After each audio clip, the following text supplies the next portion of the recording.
लंबी यात्रा करनी पड़ी है, आजादी की यात्रा। इस यात्रा में हजारों लाखों लोगों ने अपनी जान की कुर्बानी दी। 1919 जलियांवाला बाग। आज हमारी बैसाखी का दिन है, लेकिन पूरा पंजाब बैसाखी नहीं मनाएगा। हम सब बैसाखी नहीं मनाएंगे।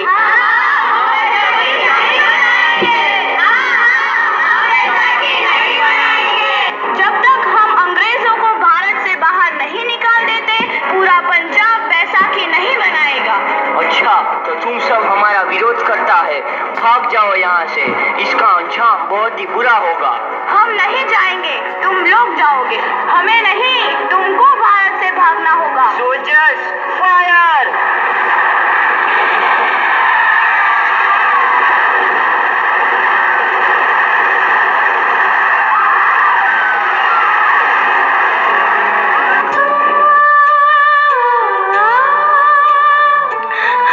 ये जमीन हमारी, ये धरती हमारी, ये खेत हमारे। अभी थोड़ी देर पहले हमारी ये फसलें लहरा रही थी, पर इन अंग्रेजों ने हमारी फसलें बर्बाद कर दी। इन अंग्रेजों ने एक ही झटके में इन सब फसलों को काट दिया। अंग्रेजों, तुम्हारे इस अत्याचार से हम डरेंगे नहीं। इस अत्याचार का बदला लेकर रहेंगे। हम आजादी लेकर रहेंगे। जलियांवाला बाग हर हिंदुस्तानी की आंख नम कर गया। इस कांड में कितने मासूमों की आहुति चढ़ गई। इतनी हैवानियत से इंसानियत कत्ल कर दी गई। जलियांवाला बाग के हत्याकांड ने आजादी की आग में घी देने का काम किया। मासूम औरतों, बच्चों की दर्द भरी चीखें और सिसकियां इनकलाब का गूंज बनकर उभरी। लाला लाजपत राय, भगत सिंह, राजगुरु, सुखदेव सरीखे क्रांतिकारियों ने भारत की इस जमीन से विदेशी दरिंदों को निकाल फेंकने के मंसूबे मजबूत कर लिए। 8 अप्रैल 1929 लाला लाजपत राय के नेतृत्व में साइमन कमीशन के खिलाफ एक भारी जुलूस निकाला गया। Simon commission, Simon commission, Simon commission, Simon commission, Simon commission, Simon commission, Simon commission, Simon commission, Simon commission. बेवकूफ इंडियंस, तुमको हमारी बात समझ में नहीं आती। Stop this. साइमन कमीशन नहीं मानता। आई से स्टॉप दिस। लाला जी, आप आगे बढ़ो, हम आपके साथ हैं। लाला जी, संघर्ष करो, हम आपके साथ हैं। लाला जी, संघर्ष करो, हम आपके साथ हैं। लाठी चार्ज करो!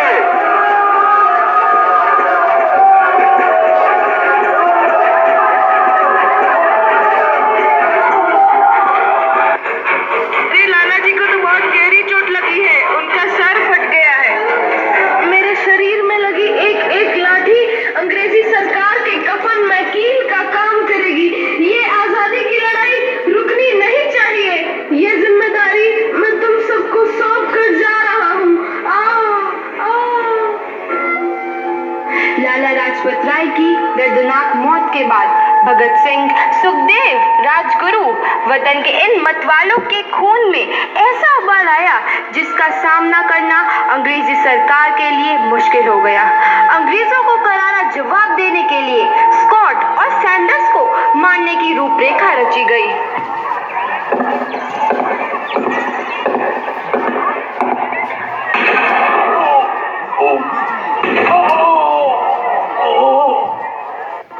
सैंडर्स मारा गया। चारों तरफ तहलका मचा था। दीवारों पर लिखा था, लाला जी की मौत का बदला ले लिया गया है। भगत सिंह समेत सभी वहां से फरार हो गए।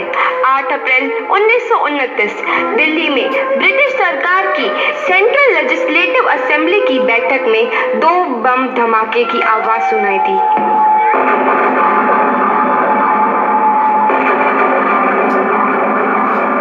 धमाकों ने अंग्रेजी हुकूमत को हिलाकर रख दिया। इस घटना को अंजाम देने वाले भगत सिंह, राजगुरु और सुखदेव ने अपने आप को अंग्रेजों के हवाले कर दिया। 1930 को अदालत ने अपना फैसला सुनाया। मुलजिम भगत सिंह, मुलजिम राजगुरु, मुलजिम सुखदेव को दफा 121 और दफा 302 के तहत ये अदालत तीनों को मुजरिम करार देती है और इस गुस्ताखी के लिए ये अदालत इन तीनों को सजाए मौत की सजा सुनाती है। सरफरोशी की तमन्ना अब हमारे दिल में है, देखना है जोर कितना बाजुए कातिल में है।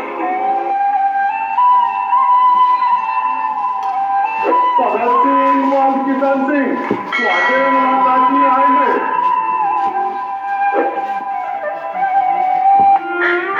पुत्र की हाल है तेरा। मैं चंगा हूँ माँ, फिक्र करने की कोई गल नहीं। पुत्र, मेरा दिल तेरी तरह पत्थर दिल नहीं होगा। तेरी ये गला सुन के मेरा कलेजा फटे जा रहा है। माँ, मेरा दिल कोई पत्थर जैसा नहीं है, एक वतन परस्त का दिल है जो मेरे देश प्रेम के जज्बे को ताकत देता है। बेटा, मेरा लाल। माँ, आज मेरी तपस्या पूरी होने जा रही है। जे तू रोई तो मैंने तकलीफ हुई। सोच, तेरा पुत्र आज शादी करने वास्ते जा रहा है। फर्क केवल इतना है, वो घोड़ी पर नहीं फांसी पर चढ़ने वास्ते जा रहा है। आज तू क्रांतिकारी की माँ है, कल तू एक शहीद की माँ होगी। माँ। पुत्र, भगत, तू इतनी छोटी उम्र में हम सबको छोड़ के चला जाएगा। तूने जिंदगी में देखा ही क्या है पुत्र? मैंने अपनी माँ देखी है, जिसने मुझे एक ही बात बताई है कि बेटे, अपने देश के लिए एक बार मरना 100 बार जन्म लेने के बराबर होता है। अच्छा माँ, अब आशीर्वाद दे, आखिरी बार विदाई लेने का समय आ गया है। भगत, मेरे लाल।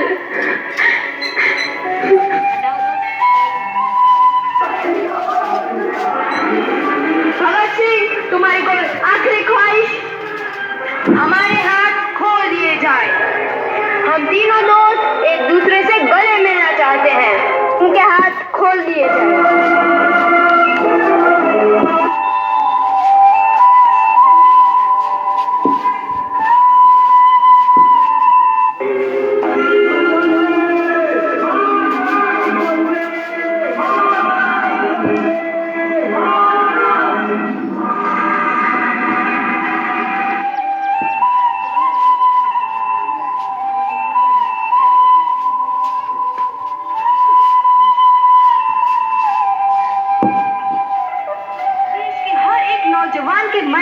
आजादी की नई उमंग हिलोरे लेने लगी। अंग्रेजों भारत छोड़ो का नारा जोर पकड़ रहा था। सबने एक आजाद भारत का सपना देखना आरंभ कर दिया था। हर कोई अपने अपने ढंग से इस महायज्ञ में अपनी आहुति दे रहा था। सुभाष चंद्र बोस, रानी लक्ष्मीबाई, तात्या टोपे और मंगल पांडे जैसे शहीदों की कुर्बानी रंग लाई। 15 अगस्त 1947 को भारत आजाद हुआ।